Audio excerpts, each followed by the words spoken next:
നമസ്കാരം. അടുത്ത തിരുവോണമാണ്. തിരുവോണംകാർക്ക് ഇപ്പോൾ മികച്ച നേട്ടം തന്നെയാണ് 2024 അവർ കാഴ്ചവെച്ചിട്ടുണ്ടാവുക.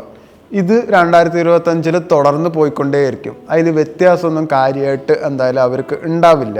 അവർക്ക് കർമ്മരംഗത്ത് നൂതനമായ ആശയങ്ങൾ പ്രവർത്തിക്കാൻ കഴിയും. ഔദ്യോഗികമായിട്ട് അവർക്ക് ഒരു സ്ഥാനക്കയറ്റം എന്തായാലും ഉണ്ടാവും. മീൻസ് ഒരു പവർ തന്നെ അവർക്ക് കിട്ടും. അതുപോലെ ഇപ്പോൾ സമ്പത്ത് താഴ്ന്നിട്ട് ഇരിക്കണവരുടെയൊക്കെ സമ്പാദ്യം മെച്ചപ്പെടും. എല്ലാവരും സമ്പാദ്യം മെച്ചപ്പെടും. എങ്ങനെ ഇരിക്കണ ഒരാളാണെങ്കിലും ചിലപ്പോൾ നിങ്ങൾക്ക് ഒരു സമ്പത്തും ഇല്ലെങ്കിലും നിങ്ങൾക്ക് സമ്പാദ്യം മെച്ചപ്പെടാൻ സാധ്യത വളരെ കൂടുതലാണ്.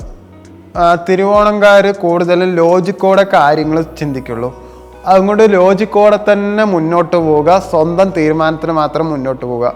മറ്റുള്ളവർ പറഞ്ഞു കേട്ടിട്ട് നിങ്ങൾ എടുത്തു ചാടി എന്തെങ്കിലും ചെയ്താൽ അതിൽ നിങ്ങൾ വിജയിക്കാൻ ചാൻസ് ഇല്ല. ശത്രുക്കളുടെ നിന്ന് നല്ലൊരു അടി നിങ്ങൾക്ക് വീഴാൻ സാധ്യത വളരെ കൂടുതലാണ്. അതുകൊണ്ട് മത്സര ബുദ്ധിയോടെയും കൃത്യമായ കരുനീക്കങ്ങളുടെ കൂടെ മാത്രം മുന്നോട്ട് പോവുക. വിജയ സാധ്യത വളരെ കൂടുതലാണ്, ഉറപ്പുള്ളൊരു കാര്യമാണ്. അതുപോലെ തന്നെ മകൻ്റെ പഠിപ്പ്, ജോലി സ്ഥലത്ത്, ബിസിനസ് എല്ലാം മെച്ചപ്പെടാൻ മാത്രമേ സാധ്യതയുള്ളൂ. മാർച്ച് മാസത്തിൽ നിങ്ങൾക്ക് 7.5 ശനി തീരുന്നത് പല മുന്നേറ്റങ്ങളും നിങ്ങൾക്ക് എന്തായാലും ഉണ്ടാക്കാൻ കഴിയും. കുടുംബത്തിന് അകത്തും പുറത്തും നിങ്ങൾക്ക് നല്ല സ്വീകാര്യത എല്ലാവരുടെ അടുത്തു നിന്നും കിട്ടും. പക്ഷെ ഈ പറഞ്ഞ എല്ലാ കാര്യങ്ങളും നിങ്ങൾക്ക് ആദ്യത്തെ 6 മാസം തന്നെ കിട്ടുള്ളൂ. 6 മാസത്തിന് ശേഷം നിങ്ങളുടെ കാര്യങ്ങളെല്ലാം കുറച്ച് നല്ല സുഗമമായിട്ട് പോവാൻ സാധ്യത വളരെ കുറവാണ്. കാരണം വ്യാഴം 6ലേക്കും രാഹു 4ലേക്കും മാറുന്നത് കൊണ്ട് നിങ്ങൾക്ക് സമ്മർദ്ദം വളരെ കൂടുതലാണ്.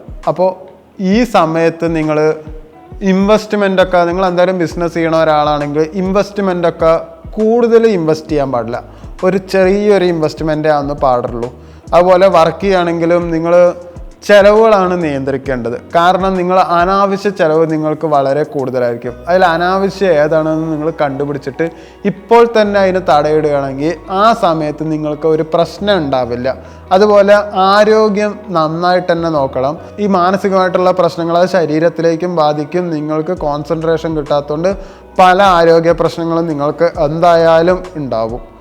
ഒരു വർഷത്തിലെ കാര്യമായതും കൊണ്ടാണ് അധികം ഡീറ്റെയിൽ ഇല്ലാണ്ട് ഞാൻ പറയുന്നത്. അടുത്ത വീഡിയോയിൽ ഓരോ മാസത്തിലും നിങ്ങളുടെ മാസഫലം പറയുന്നതാണ്.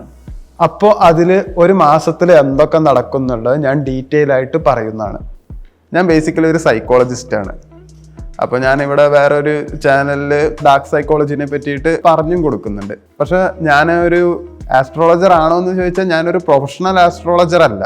ഞാൻ കുറേ ആസ്ട്രോൻ്റെ പുസ്തകം വായിച്ചതും കേട്ടറിവും ഞാൻ എൻ്റെ പേഴ്സണൽ ആവശ്യത്തിനാണ് യൂസ് ചെയ്തത്. അതുപോലെ എൻ്റെ ഫാമിലി, ഫ്രണ്ട്സ് അങ്ങനെയുള്ളവർക്കൊക്കെ ഞാൻ പറഞ്ഞു കൊടുക്കുകയായിരുന്നു. അപ്പോൾ ഈ പറഞ്ഞു കൊടുത്ത കാര്യങ്ങൾ അവരപ്പോൾ വിശ്വസിച്ചില്ലെങ്കിലും പിന്നെ അവർ വന്നിട്ട് എൻ്റെ അടുത്ത് പറഞ്ഞു, നീ പറഞ്ഞ കാര്യം അത് ശരിയായി എന്നുള്ളത് അവർ പറഞ്ഞു. അപ്പോഴാണ് നീ ഇത് യൂട്യൂബിൽ വീഡിയോ ചെയ്തുകൂടെ എന്ന് അവർ റെക്കമെൻഡ് ചെയ്യാൻ തുടങ്ങി. അങ്ങനെയാണെങ്കിൽ ഈ ഓരോരുത്തർക്ക് പറഞ്ഞു കൊടുക്കുന്നതിന് പകരം എല്ലാവർക്കും വീഡിയോ ലിങ്ക് അയച്ചു കൊടുക്കാമെന്ന് ഞാനും കരുതി. പിന്നെ കൂടുതൽ ഡീറ്റെയിലിംഗ് വേണ്ടവർ മാത്രം വിളിച്ചാൽ മതി എന്നുള്ളത് ഒരു തീരുമാനത്തിൽ ഞാൻ എത്താൻ തുടങ്ങി. അങ്ങനെയാണ് ഞാനിപ്പോൾ ഈ വീഡിയോ ചെയ്യാൻ തുടങ്ങുന്നത്.